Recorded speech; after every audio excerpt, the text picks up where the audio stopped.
Good morning, everyone. My name is Mighty Stream. I'm going to do your June the 6th, just for today, in a meditation. I hope you're having a wonderful morning. Let's see what the meditation is about. Can you believe we're almost done with the first week of June? Time just waits for no one. Okay, the title of today's meditation, Recovery Doesn't Happen Overnight. The 12 steps of Narcotics Anonymous are a progressive recovery process established in our daily living.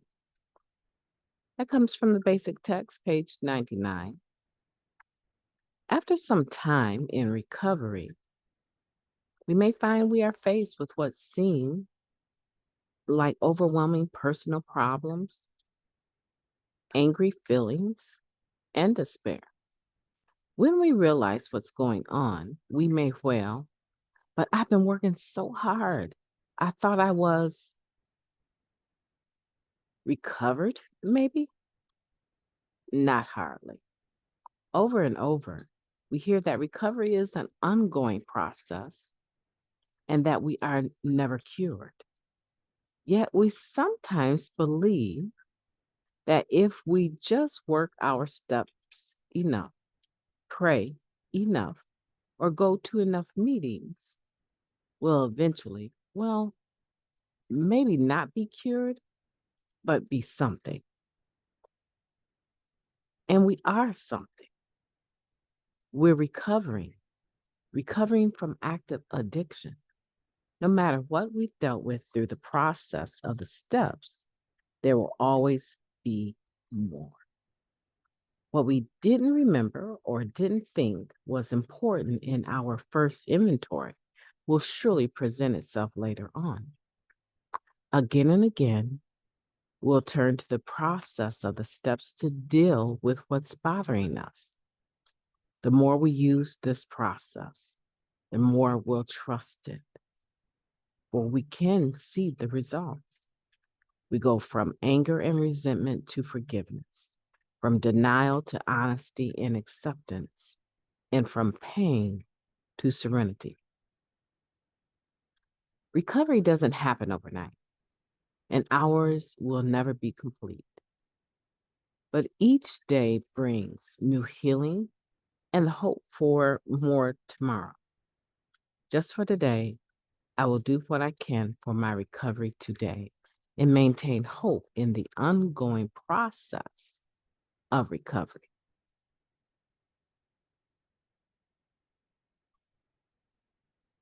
Let's take a moment of silence, followed by the we version of the Serenity Prayer. Moment of silence now, please.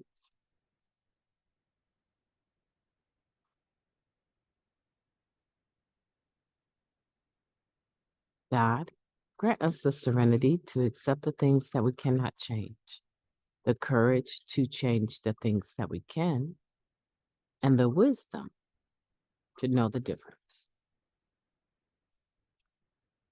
Just for today, please and thank you.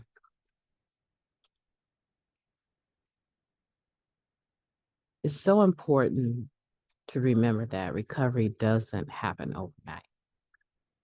And what happens with the addict mind, right, is that we develop this all or nothing. And it's never all or nothing. A lot of the times, it is everything in between. And if we don't have some acceptance with that, we can find ourselves becoming very discouraged, very unsettled, very unhappy, to the extent that we can tell ourselves, if I don't do this perfectly, if I don't use no matter what, if I don't work the steps and am able to expound on them like some other people, I don't even know why I'm being bothered with this.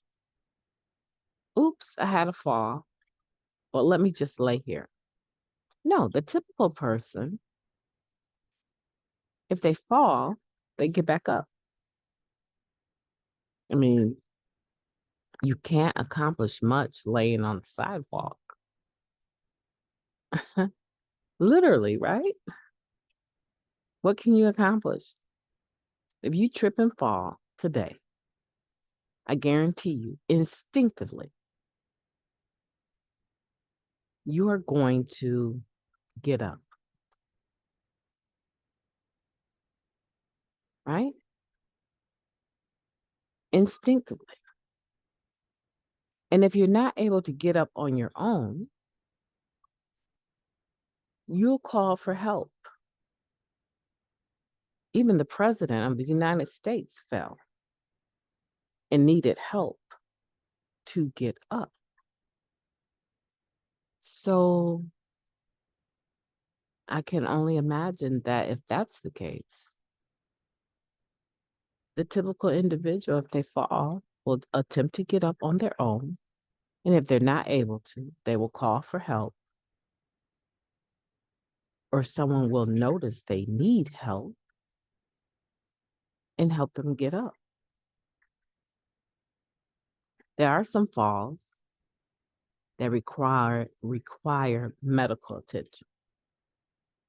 There's some injuries that can take place when we fall, that even if you do get up,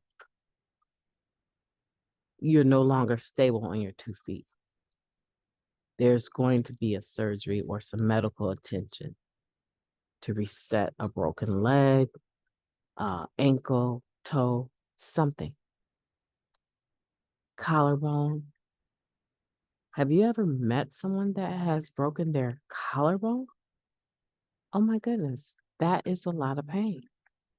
So, what's the point? Even if we fall, there's a solution to the fall. Even if we have a lapse mentally, emotionally, spiritually, there's a solution to that.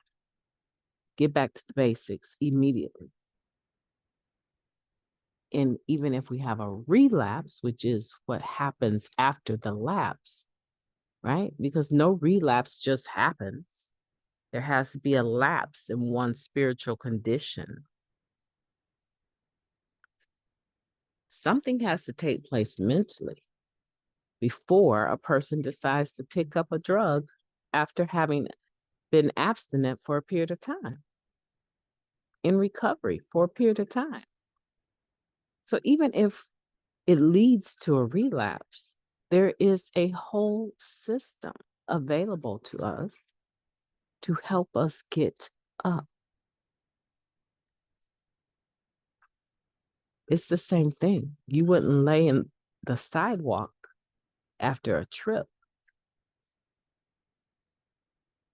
After a fall is a better word. Trip makes me think of mushrooms. All right, psychedelics.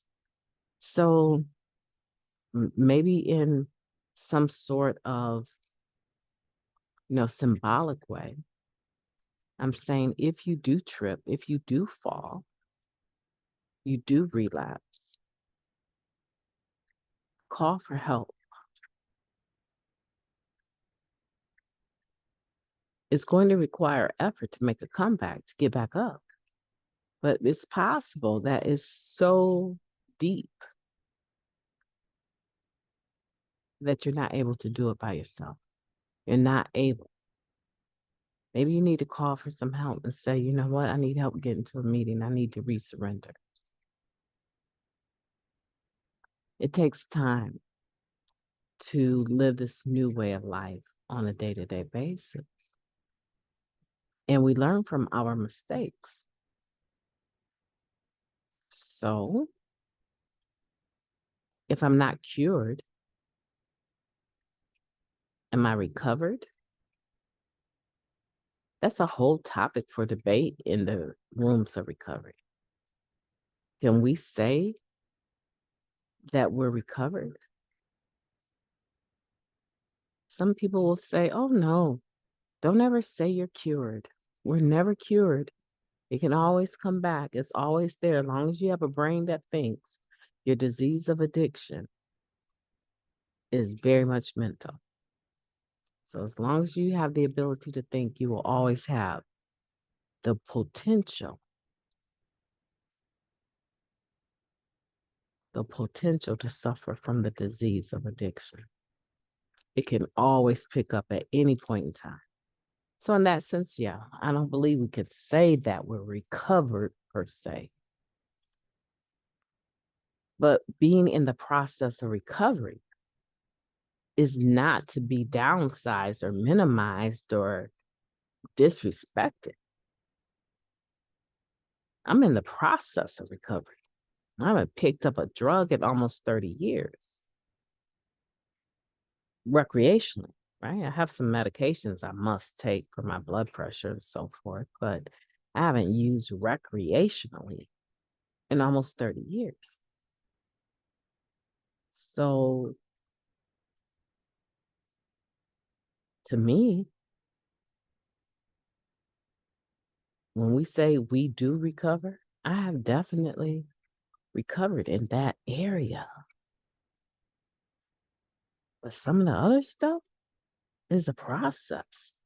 Doesn't happen overnight, overcoming childhood trauma and overcoming resentments, fears, those character defects that cause shortcomings. Yeah, that is a process. So let's make sure that we give ourselves some space, not excuses, some space to recover in an atmosphere of gratitude. And let's make sure we extend that to other people. Because I can attempt to hold your feet to the fire and not think that I need to do the same thing. But remember, when you're pointing your finger at someone, you have 3 fingers at least.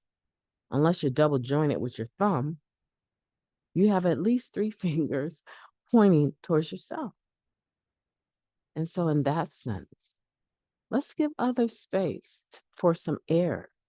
Everyone doesn't show up to the meeting happy-go-lucky and ready to just engage. There are some people that do a lot of service work, and when they get to a meeting that's for them, that they're not actually serving at, they have so much going on that they're just happy to sit in a meeting. They may not even share. They're just happy to be present. And then some of us will come along and say, "Oh, did you see that attitude he or she had at the meeting? They didn't even want to hug anybody." Okay. You don't have to hug anyone. There's some people that, based on their childhood trauma, do not want you within 3 feet of them. And they generally will let you know, I don't do hugs. Seriously. I really don't like being touched by anyone. Respect them. You can still sit with them and talk to them without having to put your hands around them for a hug. It's not absolute. No one has to hug you. So maybe they're not in the mood. Let's give them space, just like we need space. And realize this is a process. Every day is not a perfect day, but every day is a gift. I heard someone say, let's not count the days. Let's make the days count. I do both. I count the days and I make the day count. So let's do that in a spirit of gratitude. Enjoyed talking to you today. I hope that you will have a beautiful day on purpose, and I will be talking to you tomorrow.